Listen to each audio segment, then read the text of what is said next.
Friends, this is CBSE crash course English channel. और आज हम लोग केस का सेकंड पार्ट पढ़ेंगे।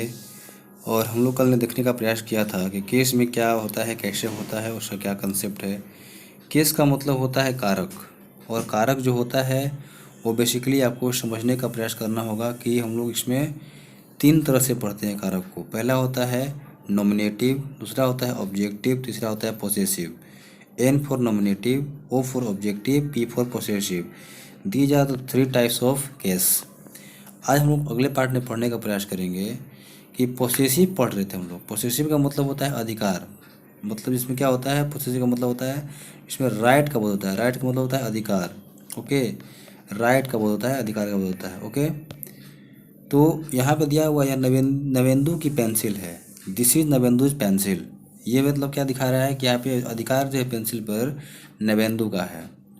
ये झनकार के खिलौने हैं, यानी कि खिलौने पर किसका अधिकार है, तो झनकार का है, क्योंकि झनकार का ट्वाइज है। मतलब कि यहाँ पे पोस्ट ऑफिस लगाया गया, पोस्ट ऑफिस लगाया गया ना। ये किसके लिए होता है, अधिकार के लिए होता है। ये होता है राइट के लिए, अधिकार के लिए होता है ये पोस्ट ऑफिस, ओके। आगे देखिएगा आप लोग, उपरोक्त वाक्यों में नवेंदु की चाहे झनकार के अधिकार कारक है। यहाँ पे पोसेसिव का केस हो जाएगा, ठीक है। आगे बढ़ते हैं। यहाँ पे दिखा हुआ है रामाज पोयम, यानी कि the poem written by Rama, ठीक है ना। ये पोयम जो है रामा के द्वारा लिखा गया है, इसको हम क्या बोलेंगे, पोसेसिव केस, ठीक है। अगला आपका कंसेप्ट दिख रहा होगा ब्रह्माज टेम्पल, यानी कि टेम्पल किसको डेडिकेट कर रहा है, ब्रह्मा को।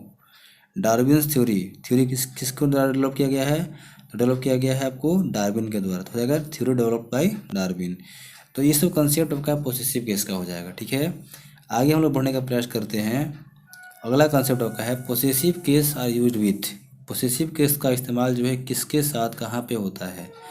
तो पहला आपका कंसेप्ट दिया हुआ है कि नेम ऑफ लिविंग थिंग्स, यानी कि लिविंग थिंग्स के साथ इस्तेमाल होता है। जैसे रामा, रामा क्या है, लिविंग थिंग्स है। एलिफेंट क्या है, लिविंग थिंग्स है। लेग ऑफ टूल, तो ये जो यहाँ पे दिया हुआ है कि ये जो लिविंग थिंग्स है इसके साथ इसका इस्तेमाल होता है, ठीक है ना। पहला कंसेप्ट होता है लिविंग थिंग्स के साथ इसका इस्तेमाल होता है। अगला दिया हुआ है name of nouns having showing time, distance, weight and space. इसके साथ भी इस्तेमाल होता है आपका पोसेसिव केस का, जैसे कि इन ईयर्स टाइम, अ फुट्स लेंथ और किलोज वेट। तो इस तरह से क्या होगा, इस्तेमाल होता है पोसेसिव केस का।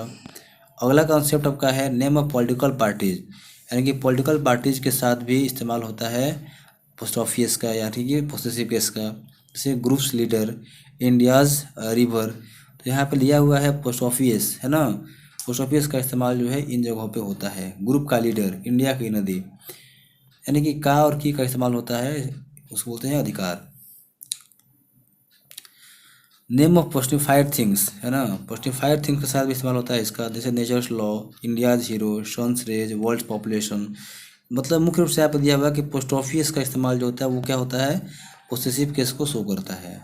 आगे आप देखिएगा कि name of noun showing trade, profession और relationship in concern with the place of business, यानी कि यहाँ पर दिया हुआ I am educated in rurals, I am going to my uncles, ठीक है। तो यहाँ जो कॉन्सेप्ट दिया हुआ है ये किसके लिए दिया हुआ है, तो पोस्ट ऑफिस के लिए दिया हुआ है। पोस्ट ऑफिस का मतलब होता है क्या, पोसेसिव केस, ओके। तो I am educated at rurals, मैंने कि मैं गाँव का मतलब क्या हूँ, शिक्षित हूँ, मैंने गाँव में पढ़ाई लिखाई हुआ है।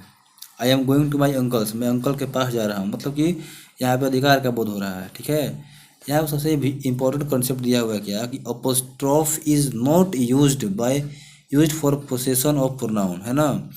प्रोनाउन के पोसेशन के लिए इसका इस्तेमाल जो है नहीं होता है, किसका, पोस्ट ऑफिस का। यानी कि यहाँ पे योर्स लगाया गया है, तो योर्स क्या है, योर्स जो आपका है क्या है, प्रोनाउन है। तो यहाँ पे पोस्ट ऑफिस का इस्तेमाल जो है क्या हो जाएगा, गलत हो जाएगा। यहाँ पे इस्तेमाल इसका नहीं होता है, यानी कि इसमें जो एस लगता है वो डायरेक्ट लगता है, इसमें पोस्ट ऑफिस के साथ नहीं लगता है। जैसे I, we, I, me, my, mine, we, us, ours, our, you, your, yours, he, him, his. आप लोग इसको क्या करेंगे, एक बार नोट कर लीजिएगा अच्छे से। इसको प्लीज़ आप लोग नोट कर लेंगे और इसको एक बार अच्छे से समझ लेंगे, है ना। ये बहुत सारे बच्चों को याद रहता है, फिर भी एक बार रिवीजन के तौर पे इसको आप समझ लीजिएगा। ही, हिम, हिज, सी, हर, हर्ष, है ना। देखिए यहाँ पे ध्यान दीजिएगा कि जहाँ पे एस लगा हुआ है इसमें, उसमें क्या है, पोस्ट ऑफिस का इस्तेमाल नहीं किया गया है, ठीक है ना, क्योंकि ये प्रोनाउन हो जाएगा। It, it, its, they, them, their, who, whom, whose, Navendu, Navendu, Navendu's, girl girl girls, girls girls girls, है ना। अब अगला कंसेप्ट एक लास्ट दिया हुआ है कि when the noun is plural, जब कोई नाउन हो जाएगा plural and ends with S और एस से इंड करेगा, the possessive case is form by adding only apostrophe. तो पोसेसिव जो केस होगा वो क्या होगा, सिर्फ एपोस्ट्रोफ से इंड करेगा। जैसे बॉयज, बॉयज पहले से क्या लगा हुआ है, एस लगा हुआ था, ठीक है ना। तो यहाँ पे एस ये नहीं लगाएंगे, ये हो जाएगा गलत हो जाएगा, यानी कि क्या लगाना होगा, इसमें सिर्फ क्या करना है कि बॉयज लिख करके, बॉयज लिखा हुआ है बस एक पोस्ट ऑफिस लगा देना है। गर्ल्स लिखा हुआ है तो गर्ल्स लिखा हुआ है ऐसे, तो इसमें क्या खाली पोस्ट ऑफिस लगा देना है, बस हो गया काम, ठीक है ना। तो ये आपका हुआ कॉन्सेप्ट आज केस का, आप लोगों ने समझने का प्रयास किया होगा। और तब तक के लिए थैंक यू, धन्यवाद आपका, बहुत बहुत शुक्रिया, थैंक यू सो मच।